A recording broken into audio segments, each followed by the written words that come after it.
즐거운 수학 시간이에요. 4학년 여러분, 수학날에 온 것을 환영해요. 막대 그래프에 대해서 얘기를 하고 있어요. 그래프라는 것은 여러 가지가 있는데 막대 모양으로 그려 나타낸 그래프를 막대 그래프라고 하죠. 그런데 이 막대 그래프를 어떻게 그릴 수 있을까? 눈으로 막대 그래프를 확인해 두었다면 이제 그 그리는 방법을 살펴보도록 하겠습니다. 그래프를 그리는 활동은 이미 여러분이 경험해 보았어요. 2학년에서 자료를 조사하고 그것을 그래프로 나타내 보았죠. 조사한 수만큼 동그라미를 그리거나 세모와 같은 기호를 그려서 나타내 보았던 경험이 있을 겁니다.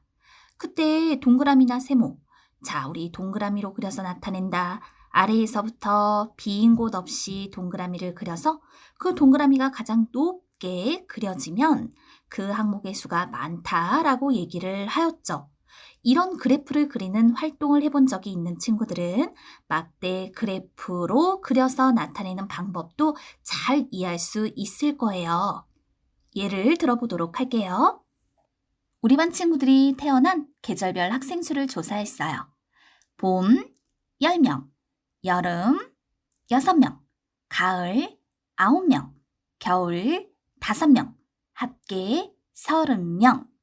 그러면 이 조사한 것을 표로 나타내고 그 표를 활용하여 우리는 막대 그래프를 나타내 줄 수 있죠. 조사한 수만큼 막대를 그려 표현해 줄 것인데 막대 그래프를 그릴 때 어떻게 해야 되는가?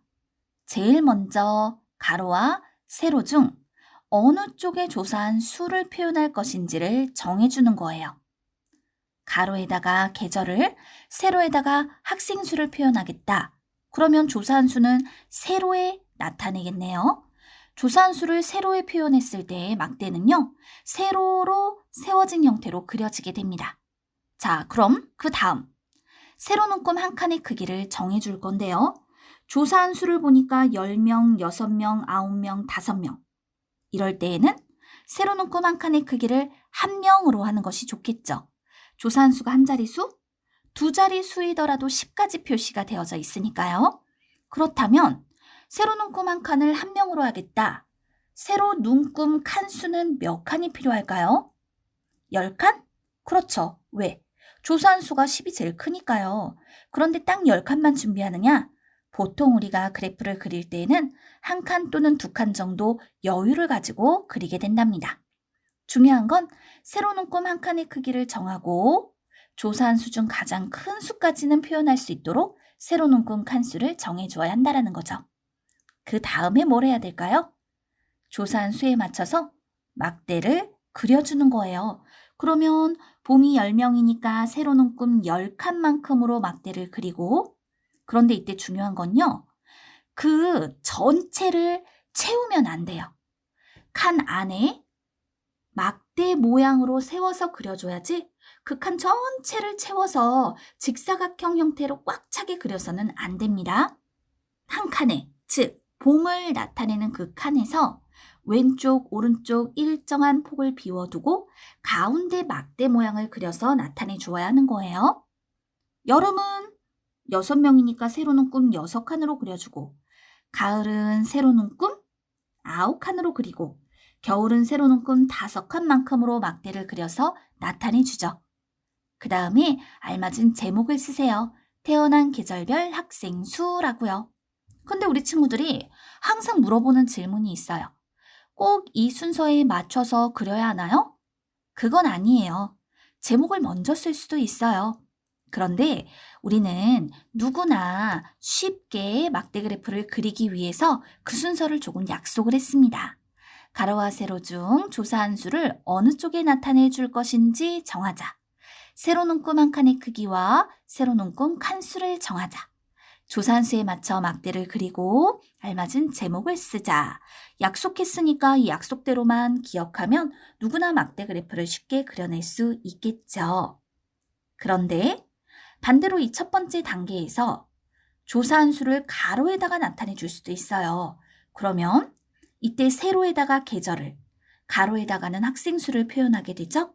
그럼 가로 눈금 한 칸의 크기를 한 명이라 하고 가로 눈금의 칸수가 제일 많은 수 10명까지 표현할 수 있도록 10칸에서 한두 칸 정도 여유 있게 표현을 해주면 되는 거예요.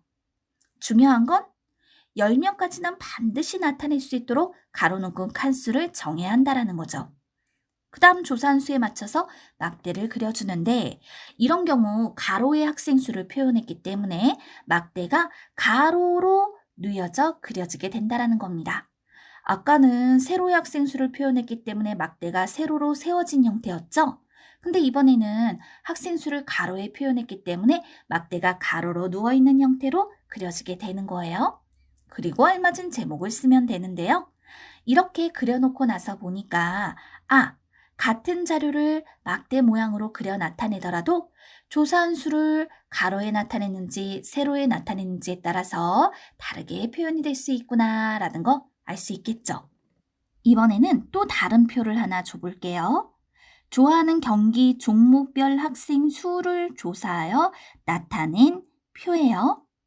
축구 9명, 레슬링 4명, 유도 3명, 사격 5명, 태권도 4명, 합계 25명. 이 표를 보고 막대 그래프를 그릴 거예요. 제일 먼저 여러분은 뭘 할 건가요? 그렇죠. 가로와 세로 중 조사한 수를 어느 쪽에 나타내 줄 것인지 정해요. 조사한 수를 세로에 나타내자고요. 좋습니다.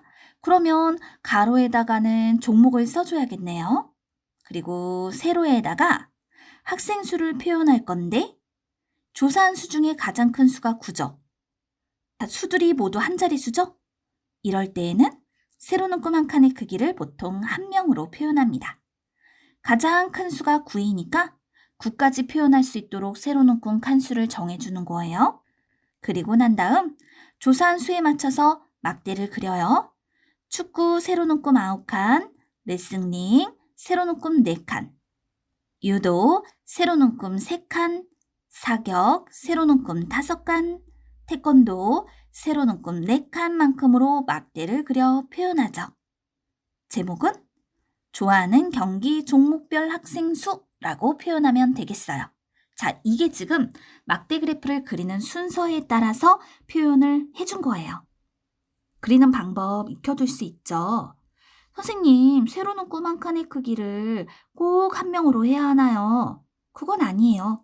세로 눈금 한 칸의 크기를 2명씩으로 표현해서 나타내 주어도 좋아요. 그러면 선생님 3명이나 5명은 어떻게 해요? 한 칸의 반만큼만 그려서 표현해 주면 되죠. 그러면 선생님 조사한 수를 가로에 표현해도 되는 거죠? 맞아요. 훌륭한 질문이에요. 조사한 수를 꼭 세로에 표현해야 되는 것이 아니잖아요. 조사한 수를 가로에 표현해서 나타내 주어도 좋습니다. 여러 가지 방법으로 세로 눈금 한 칸의 크기도 달리하여서 같은 표를 보고 조금은 다르게 막대 그래프를 나타내 줄 수도 있죠. 그러나 세로 눈금 한 칸의 크기를 다르게 했다라고 해서 각각의 막대가 나타내주는 자료의 값이 변하는 것은 아니에요. 막대 그래프를 그릴 때 보통의 경우에는요. 가로에 조사한 대상, 그러니까 항목을 쓰고요. 세로에는 조사한 수량을 나타냅니다. 그러나 상황에 따라서 이게 반대로 달라질 수도 있다는 것을 확인해 두세요. 이번 시간 배운 내용 정리해 볼게요. 막대 그래프를 그리는 방법에 대해서 얘기를 했죠? 순서를 약속할게요. 가로와 세로 중 어느 쪽에 조사한 수를 나타낼 것인가를 정하세요. 그 다음 눈금 한 칸의 크기를 정하고 조사한 수 중 가장 큰 수를 나타낼 수 있도록 눈금의 수를 정하세요. 조사한 수에 맞도록 막대를 그리고요. 알맞은 제목을 붙여주면 되는 겁니다. 그리는 순서를 기억하고 다양한 표들을 준비해서 여러분이 직접 막대 그래프를 그려보자고요.